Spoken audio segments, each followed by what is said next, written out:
और एक वो होते हैं जो सपने देखते हैं, अपने ऊपर भरोसा रखते हैं, अपने स्कूल और अपने टीचर्स और अपने पेरेंट्स के लिए लॉयल होते हैं। तो ऐसे बच्चे जो सपने नहीं देख रहे हैं, उन्हें हम स्कूलों का काम है कि उन्हें इस तरह से मोटिवेटेड रखें कि वो अपने तालीम में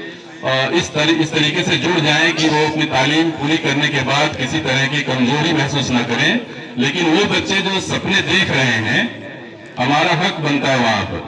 और हमारी ये जिम्मेदारी होती है कि हम उन्हें इस तरह के सिलेबस, इस तरह के पाठ्यक्रम से जोड़ें जिससे कि वो अपने आप को एक मुकाम पर, जो कॉम्पिटिटिव वर्ल्ड है, जो प्रतियोगिता का संसार है, उसमें वो उन बच्चों से अपने आप को आगे पाएं जो इसी तरह के सोच के लोगों के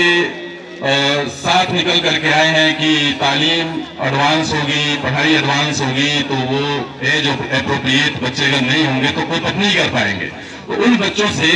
आगे निकालने के लिए आवश्यकता है कि हमें आज ही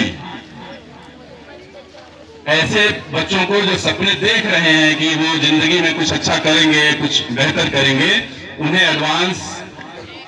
के साथ जोड़ना होगा, एडवांस तालीम के साथ जोड़ना होगा, क्योंकि डेटा बहुत सारे विजिबल हैं। बहुत सारे ऐसे डेटा इस देश में हैं। जब आप देखेंगे कि जैसा कि कंवर साहब ने बताया कि साउथ इंडिया में बहुत सारे ऐसे इंस्टीट्यूट्स हैं जहां पर क्लास 6 से ही फाउंडेशन की क्लासेस चलाई जा रही है, और वो बच्चे इंडिया के अंदर जब IIT या JEE नीट की परीक्षाएं देते हैं तो वो सामान्य बच्चे जो 12वीं पास करके तैयारी से जुड़ते हैं उनसे बहुत आगे निकल जाते हैं, और उनका सिलेक्शन जो रेट होता है वो बहुत ज्यादा हाई होता है। तो ये रिफ्लेक्शन है डेटा का कि आप अगर बहुत शुरुआत से तैयारी नहीं शुरू करेंगे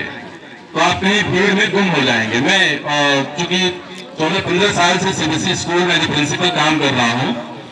मैंने देखा है मेरे ही स्कूल में, पिछले स्कूलों में जब 10वीं में 12वीं में 600-700 बच्चे बोर्ड फॉर्म भरते थे और उनके पेरेंट्स इस रिक्वेस्ट के साथ आते थे हमारे पास कि सर 11वीं में हमारे बच्चे का एडमिशन कर लीजिए,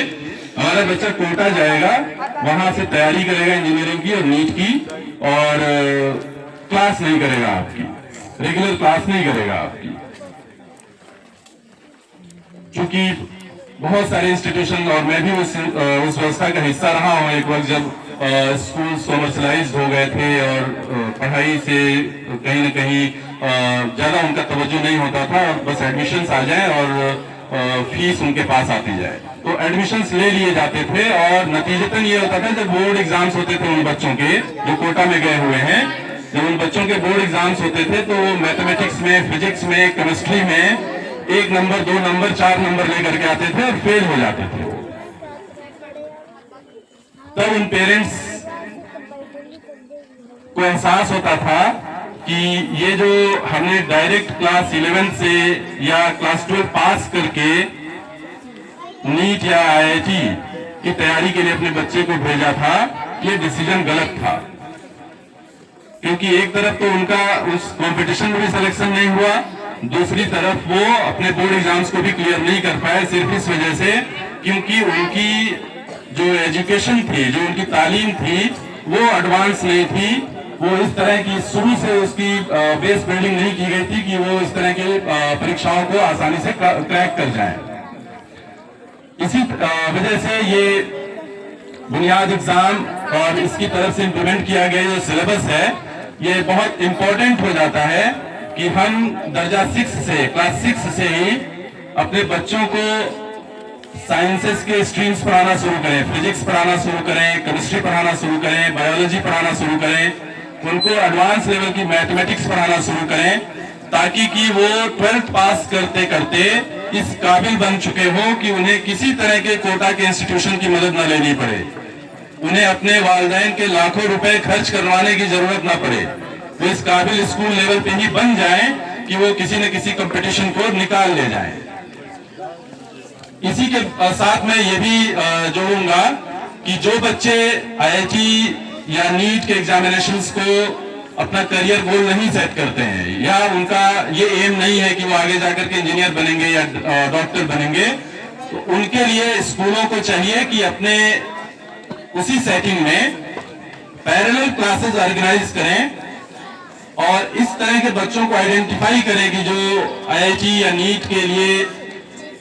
अपना करियर गोल सेट नहीं कर रहे हैं, वो हो सकता है बैंकिंग में जाना चाह रहे हो, वो हो सकता है एडमिनिस्ट्रेशन में जाना चाहते हो,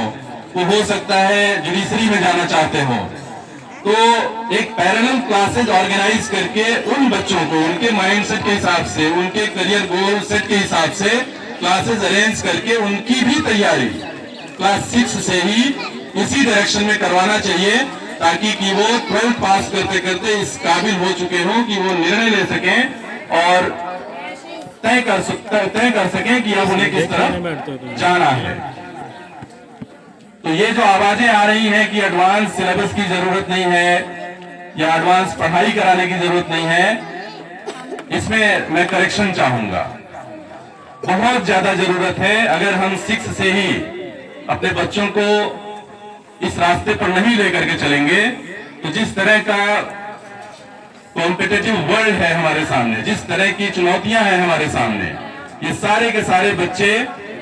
जब उस कंपटीशन को फेस करेंगे तो औंधे मुंह गिर जाएंगे। तो बजाय इसके कि हम उस सिचुएशन को तैयार करें कि ये बच्चे फेलियर हों, हम उस चीज को एक्सेप्ट कर लें जिनसे इन बच्चों के मुस्तकबिल चमकदार हो, शाइन करे। मैं इसके लिए शफीक साहब को बहुत बहुत बधाई दूंगा कि उन्होंने लगातार कोशिश की है, लगातार हिम्मत बनाए रखा है अपने टीचर्स का, अपने बच्चों का। इंशाल्लाह आगे के वक्त में भी ये इसी तरह से आपके लिए बेहतर रिसोर्सेज प्रोवाइड करते रहेंगे। आपको जो भी करियर अपॉर्चुनिटीज सेलेक्ट करनी है, आप अपने प्रिंसिपल से, आप अपने मैनेजर से, अपने टीचर्स से शेयर करिए। आई एम श्योर कि वो आपको इस तरह की रिसोर्सेज मुहैया कराएंगे, आपको आपके करियर के हिसाब से तालीम मिले इसकी वो व्यवस्था करेंगे, इसका वो इंतजाम करेंगे। कई बार ऐसा होता है कि हम परिस्थितियों को जिम्मेदार मान लेते हैं कि परिस्थितियां ठीक नहीं है, यहाँ की ज्योग्राफी ठीक नहीं है, या हमारे बीच जो बच्चे हैं उनकी वजह से एनवायरनमेंट ठीक नहीं है, और हम गिव अप कर जाते हैं, हम हिम्मत हार जाते हैं। मैं बताना चाहूंगा कि आपके जो सपने हैं, आपके जो ख्वाब हैं, ये इन परिस्थितियों से बहुत बड़े हैं। ये परिस्थितियां रुकावटें खड़ी कर सकती हैं आपके सामने, लेकिन आपको रोक नहीं सकती हैं। आप हिम्मत बना करके आगे बढ़ें, आप कोशिश करते रहें, यही परिस्थितियां आपके सामने अपॉर्चुनिटीज लाएंगी, आपके सामने अवसर लाएंगे, और आप पाएंगे अपने आप को कि जब आप कोशिश करके, मेहनत करके, इन परिस्थितियों से लड़ करके आगे बढ़ेंगे तो आप कामयाबी के एक मुकाम पर पहुंचे होंगे। बहुत सारे ऐसे एग्जाम्पल्स हैं। जब आप कामयाब लोगों के नाम लेते हैं तो आपको ये भी जानना होगा कि उन कामयाब लोगों के कामयाबी के पीछे कितना स्ट्रगल था। ऐसा नहीं है कि कोई मां के पेट से पैदा हुआ और वो सीधे कामयाब हो गया। उसने बहुत स्ट्रगल किया है। आप सचिन तेंदुलकर का नाम लें, आप डॉक्टर एपीजे अब्दुल कलाम का नाम लें, आप भारत के पहले राष्ट्रपति डॉक्टर राजेंद्र प्रसाद का नाम लें। क्या इनकी परिस्थितियां फेवरेबल थी? सचिन तेंदुलकर जिसको कि क्रिकेट का गॉड बोला जा रहा है आज के वक्त में, डॉक्टर एपीजे अब्दुल कलाम जो न्यूज़पेपर बेचा करते थे, उनकी सिचुएशन ऐसी नहीं थी कि वो अच्छे से पढ़ाई कर सके, अच्छे स्कूल में तालीम हासिल कर सके, लेकिन वो भारत के प्रेसिडेंट बने। उन्हें मिसाइल मैन के नाम से जाना जाता है। डॉक्टर राजेंद्र प्रसाद बिहार के एक छोटे से जगह से आते थे। उस वक्त एजुकेशन और स्कूल का जो माहौल था वो बहुत अच्छा नहीं था। पेड़ के नीचे बेचारे पढ़ाई करते थे, लेकिन उन्होंने अपनी मेहनत से, अपनी लगन से कलकत्ता यूनिवर्सिटी में लॉ की पढ़ाई की और पूरे यूनिवर्सिटी को टॉप किया, और आगे जाकर के वो देश के राष्ट्रपति बने। तो ये बहुत सारे एग्जाम्पल्स हैं आपके सामने जिनसे आप मोटिवेशन ले सकते हैं।